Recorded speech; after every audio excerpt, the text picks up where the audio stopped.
Love love is the most powerful force in the whole universe. आप love को कभी रोक नहीं सकते, कभी उसे कंट्रोल नहीं कर सकते या कभी उसे बांध नहीं सकते हो। अब लेकिन लव को डिफाइन करना बहुत ही मुश्किल है। You can't define love in one statement और in one paragraph. Love sets you free. बहुत लोगों को ऐसा लगता है कि रिस्ट्रिक्शन शो करके या फिर उनको कंट्रोल करके आप लव शो कर सकते हैं, but no, you are wrong. आप अपने ऊपर लेके देखिए, अगर कोई आपको कंट्रोल करने की कोशिश करेगा या कोई आप पे रिस्ट्रिक्शंस लगाएगा तो आपको भी डेफिनेटली अच्छा नहीं लगेगा। It's for all human beings. सबको फ्रीडम पसंद है, और ये चाहे किसी भी टाइप का रिलेशनशिप हो, चाहे पेरेंट्स के साथ हो, सिबलिंग्स के साथ हो, या फ्रेंड्स के साथ हो, या किसी पार्टनर के साथ हो। आप अगर उन्हें फ्री छोड़ेंगे तभी वो एक अच्छा रिलेशनशिप में ग्रो कर पाएगा। No one will be exactly the person as you have imagined. कोई भी परफेक्ट नहीं है और कोई भी आपकी अनरियलिस्टिक इमेजिनेशन से 100% मैच कभी नहीं कर पाएगा। कोई 100% आपके एक्सपेक्टेशंस को फुलफिल नहीं कर पाएगा। क्या आप ऐसा कर सकते हैं कि सबके एक्सपेक्टेशंस आप पूरी कर दें और सबको हमेशा खुश रखें? ऐसा कभी नहीं हो सकता। It's impossible. कोई ना कोई हमेशा आपसे डिसअपॉइंटेड रहेगा या गुस्से में रहेगा आपकी वजह से। तो इट्स इम्पॉसिबल कि आप सबको खुश कर पाएं। So same is with another person.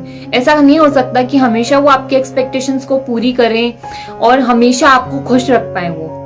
You need to understand कि सब में इम्परफेक्शंस होते हैं and you have to accept them as person and move on in life.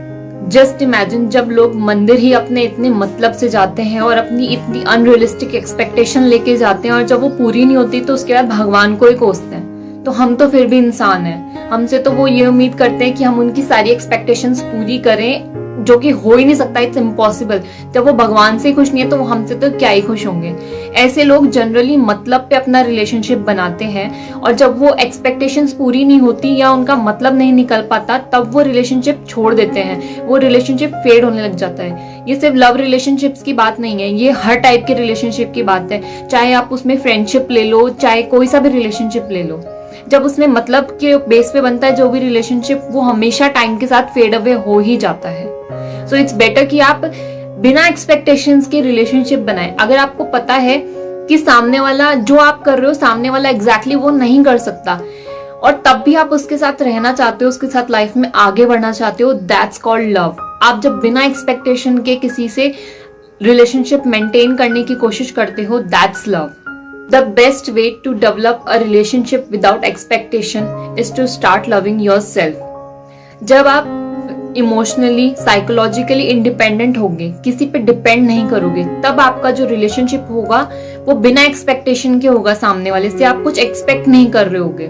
आप खुद में खुश रहोगे, खुद से खुश रहोगे, तो डेफिनेटली सामने वाला 100% आपसे खुश रहेगा, क्योंकि जो भी फीलिंग आपके अंदर है वही आप बाहर दे पाओगे। अगर आपके अंदर लव है तो आप लव ही बाहर दे पाओगे, और अगर आपके अंदर डिप्रेशन है, गुस्सा है, एंजाइटी है, तो आप सामने वाले पे वही इमोशंस प्रोजेक्ट करोगे।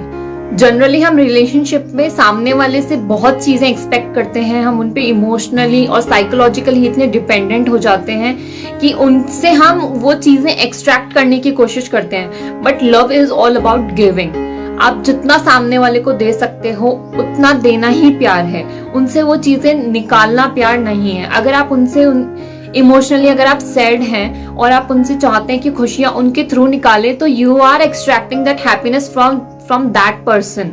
Instead of that, start being happy by yourself, start loving yourself. आप खुद से प्यार करिए, तभी आप सामने वाले को अच्छे से प्यार कर पाएंगे और उसके साथ एक अच्छा रिलेशनशिप मेंटेन कर सकते हैं। May be this is a little फिल्मी, बट अगर आपको किसी को पहली नजर में देखते ही प्यार हो जाता है तो दैट्स नॉट लव, दैट्स इन्फैक्चुएशन और अट्रैक्शन, जो कि टाइम के साथ खत्म हो जाता है। वो सिर्फ एक फिजिकल अट्रैक्शन होता है, किसी को देखते ही उसकी ब्यूटी से अट्रैक्ट हो जाना। पर जैसे आपको उनकी वीक साइड पता चलेगी, उनकी बैड हैबिट्स पता चलेगी या उनके वीक पॉइंट्स पता चलेंगे, वैसे ही आप उनसे दूर होने की कोशिश करेंगे। और लव वो है जहां आपको उनकी डार्क साइड पता है, उनकी वीकनेस पता है, उनके वीक पॉइंट्स पता है, but still you are with them and you try to love them even harder. Love is जब आप सामने वाले से किसी बात को लेकर डिसएग्री करते हैं, बट फिर भी आपके मन में उनके लिए सेम इमोशंस हैं, सेम रिस्पेक्ट है, हर टाइप के रिलेशनशिप में टाइम के साथ स्पार्क खत्म होने लगता है, पर इसका मतलब ये नहीं है कि हम उन्हें छोड़ देते हैं या हम नए रिलेशनशिप्स बनाने लग जाते हैं. We have to constantly work on our relationships on a daily basis. There are 5 type of love languages. First is words of affirmations. जब आप सामने वाले को अप्रिशिएट करते हैं, उन्हें कॉम्प्लीमेंट्स देते हैं रेगुलर, उनसे अच्छे से बात करते हैं, पोलाइटली बात करते हैं और काइंड वर्ड्स यूज करते हैं अपनी कॉन्वर्सेशन में और एक डीप कॉन्वर्सेशन करते हैं, तो उन्हें बहुत अच्छा लगता है. Second is quality time. Quality time में सामने वाले को चाहिए अनडिवाइडेड अटेंशन, कि आप जब उनके साथ कोई एक्टिविटी कर रहे हैं या कोई बात कर रहे हैं तो आप इजीली डिस्ट्रैक्ट ना हो. More of eye contact and more of doing fun activities together. Maybe it's a movie time, maybe it's a play time और whatever it is. Just undivided attention. Third is receiving gift. अब किसी की अगर ये love language है, that doesn't mean कि वो बहुत मटीरियलिस्टिक है और उनको चीजों से ज्यादा प्यार है और they love things above people. No, it's not like that. It's just that कि अगर आप उनके लिए कोई चीज खरीदते हैं तो उनको ये एहसास होता है कि आपने उस चीज को खरीदने में एफर्ट डाला, इमोशन डाला और आपको वो चीज देख के उनकी याद आई. That's what it all means. जरूरी नहीं है कि वो चीज बहुत एक्सपेंसिव हो या बहुत ही गॉडली हो या ऐसा कुछ. No, nothing like that. Just एक सिंपल चीजें भी सामने वाले को बहुत खुश करती हैं. Fourth is acts of services. Action speak louder than words. अगर सामने वाला ये सोचता है कि आपकी रिस्पॉन्सिबिलिटीज वो शेयर कर सकता है, आपका हाउस होल्ड वर्क या किसी भी टाइप का कुछ काम होता है वो शेयर कर सकता है, जिससे कि आपकी लाइफ थोड़ी स्मूथ हो जाए, आप पे थोड़ा बर्डन कम हो, तो you feel love. Fifth is physical touch. सामने वाले को अच्छा लगता है अगर आप उनसे हग करें, किस करें या उनका हाथ पकड़ें या ऐसा कुछ भी. ये जनरली हम कपल्स में देख सकते हैं. एक इंसान की मल्टीपल लव लैंग्वेजेस हो सकती हैं, पर सबकी एक प्राइमरी लव लैंग्वेज जरूर होती है.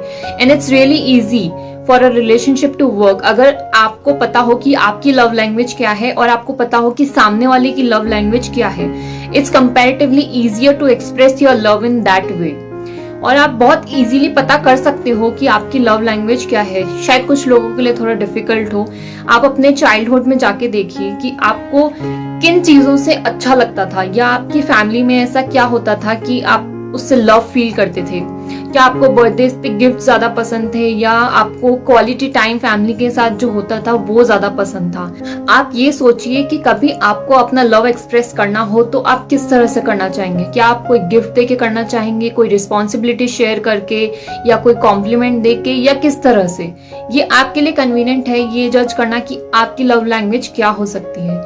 ऑल्सो आप सोच सकते हैं अपना कोई पास्ट इंसिडेंट जब आपको बहुत हर्ट फील हुआ हो, जैसे कि आपका कोई बर्थडे भूल गया या कुछ ऐसा, या आप वो टाइम याद कर सकते हैं जब आपको बहुत ज्यादा लव फील हुआ हो, किसी ने आपको कोई इतना अच्छा कॉम्प्लीमेंट दिया हो, या किसी ने आपकी रिस्पॉन्सिबिलिटी शेयर की हो, या कोई अच्छा गिफ्ट दिया हो.